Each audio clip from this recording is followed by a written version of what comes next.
17. And I want you to know that some sermons come quickly and easily when I'm writing them. Some I have to really chew on. And this week was one of those times when I had to chew on it. And I ended up rewriting most of it yesterday because I just was really spinning around like, what is the meat in the center of this text? And I think it's this question: is God with us? So in Exodus 17, verses 1 and 2, we have God leading the people. God led. We're told that the people traveled from place to place as the Lord commanded. And I want us to pay attention to this. Pastor Melissa told us a few weeks ago about the pillar of cloud and the pillar of fire. These were the very tangible, visible things that God used to lead the people, the Israelites, through the wilderness. And so God is the one directing the travel of the Israelites. And we're told that God led them to Rephidim, but there was no water there. And I was talking about this with Pastor Melissa this week because I said it feels like we're saying the same thing over and over again when we're preaching, that the Israelites had a need, they cried out, and then God provided for them. And this story feels much the same, but there's a little bit of a twist to it.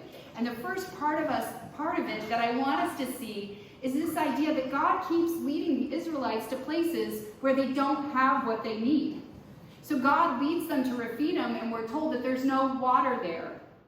So why is God continually leading the Israelites to places where they encounter needs? And I want us to see their need is real. The Israelites would die without water, and they knew that. They were hurting, and they were in need, and that hurt and need led to frustration. And so as a result, they quarrel with Moses, and notice they demand that Moses give them water to drink. So there's a little bit of a twist on this. They have a need, they recognize their need, and their solution to their need is to go to Moses and to demand action from Moses. So the second point this morning is that God answered. So they're directing their fear, their anger, their frustration at Moses. And I want us to see that this is no longer a legitimate expression of frustration. It becomes something else. So we talked about this last week, that if we have honest needs, that's not the problem. If we bring our needs to God, it's okay to recognize, I'm thirsty, I need water. What do we do with that question? We bring it to God. But in this case, it becomes this groundswell of rebellion. The people are frustrated, they're angry, and they're directing all of that against Moses. And they say to Moses, "Why did you bring us out of Egypt to make us and our children and our livestock die of thirst?" So they are saying to Moses, "Why did you do this?" And Moses cries out to God. And he says, "These people are almost ready to stone me." So whereas before the Israelites had a need, they turned to Moses, Moses turned to God, and God provided.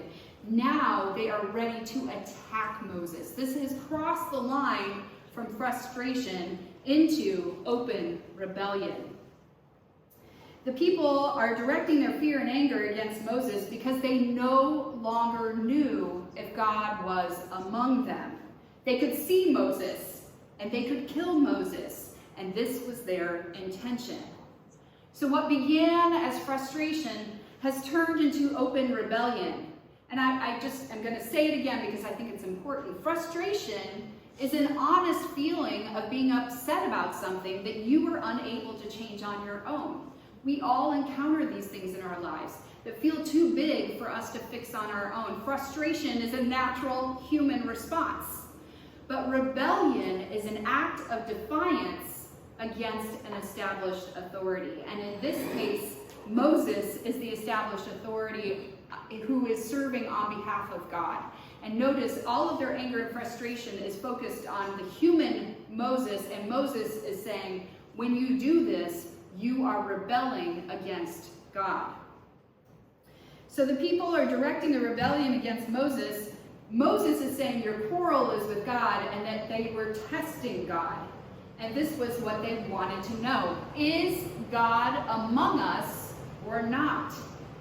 Moses is afraid for his life. He comes to God and says, these people are ready to stone me. And God answers him by saying, go out in front of the people. Go out in front of these angry, murderous, and rebellious people. Go out and show them that God is here among them. Which brings me to my third point this morning. God stood among them. I missed this the first few times I read this passage, but I was digging deep, and so I slowed down. And here's what happens. God answers Moses, tells him to go and stand in front of the people. He says, take some of the Israelite elders and the staff you used to strike the Nile River and go. So this passage begins and ends with the word go. God is telling Moses, get out there. I know you're terrified. Go. Then God says, I will stand before you. God says to Moses, you need to go and tell these people that I'm here, and I am going to stand in front of you. And the image that I have in my head is God is standing as a buffer between the angry, murderous people and Moses. God is standing in between. He is standing among the people, and he gives Moses instructions. Strike the rock at Horeb, and water will come out of it for the people to drink. So Moses follows the instructions, and the people have water, so they're satisfied. But Moses calls the place Massah and Meribah to commemorate the way that the Israelites quarreled and tested God. This pops up in various places in Scripture. This place is remembered as a spot where the Israelites tested God. And then our passage ends with this question. Is the Lord among us or not? The Israelites are really wrestling with this. Moses they can see, but they're not too sure about God's presence because they keep encountering need. And this is really the whole question, right? Is God here with us or not? The Israelites are directing their anger against Moses because they're not sure if God is with them. They were ready to kill Moses because they didn't know if God was with them. They weren't sure at all that God was still present. And I wonder this morning if you have had moments when you wondered if God was with you or not. Is God leading us or not? Is God aware of our needs or not?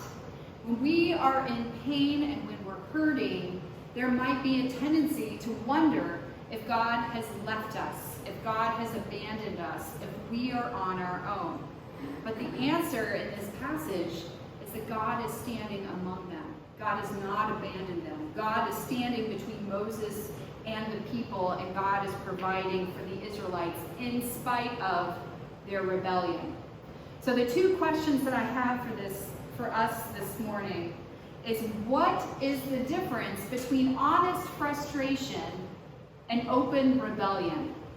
If frustration is just the honest human response to circumstances we can't control, and rebellion is a form of defiance against authority, how do these things play out in our lives? And the second is, what was God teaching the Israelites in their wilderness wandering? I've noted for you, there's a repetition here. The Israelites keep getting led to places where they have a need and they cry out to God. What is God trying to establish in the lives of the Israelites as a community with these events? So go ahead, take a few minutes, talk about these things, and then I'll pull us back together.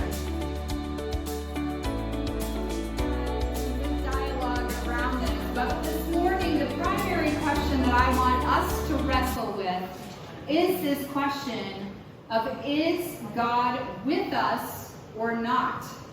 Because if we're honest, there will be times where we wonder if it's God who is leading us. Because sometimes God leads us to places where there are no water.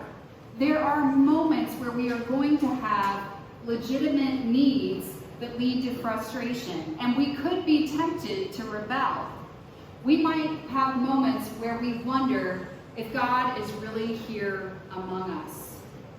This morning, Ethan talked to us about the Jewish festival of Sukkot, And I have been looking at this. This is the Festival of Tabernacles.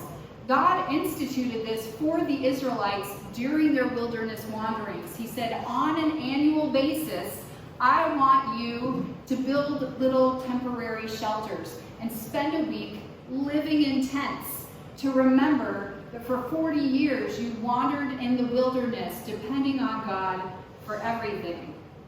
And this is still practiced by Jewish people today.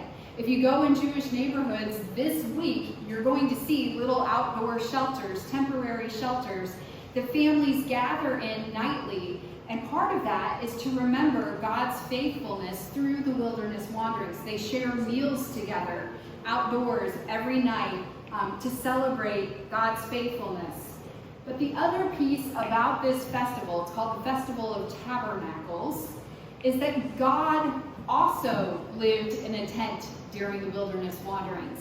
If you remember, the people lived in tents, and God ordered the Israelites to build a tabernacle or a temporary temple for God's presence among them, so that there was a visual that they could point to. That's where God lives. And this is the tent where God lived during their time in the desert. So every year in the fall, this week is the week, Jewish people celebrate the wilderness wanderings for an entire week by building a temporary shelter and celebrating the goodness of God by celebrating and sharing meals together in them. Yesterday was the start of this festival. And here's the other piece. Jesus grew up participating in this festival, which I find really fascinating. We have record of Jesus traveling to Jerusalem as an adult to participate in this festival with other Jewish people. And in John 1:14, it's a passage that we often read around Christmas time. It says about Jesus that the Word became flesh and made his dwelling among us. And the word translated made his dwelling among us is the Greek word skanu, and I'm probably butchering the translation or the pronunciation, but skanu, and it can also be translated to set up camp, or to pitch a tent, or to tabernacle. So Eugene Peterson, in his Bible translation called The Message, he puts it this way: the Word became flesh and moved into the neighborhood. I want us to see that Jesus tabernacles among us. Jesus has pitched his tent among us. And the way that God stood between Moses and the people, Jesus stands with us. Jesus stands among us. God is here with us. That's the question of the text this morning. Is God among us or not? And the answer is yes. God has moved into our neighborhood. In our need, in our celebration, in our frustration, in our hurt, in our fear, in our victory, all of it, God is here. God is here with us. God has chosen to be among us. God has come, God is with us, and God is here. Amen.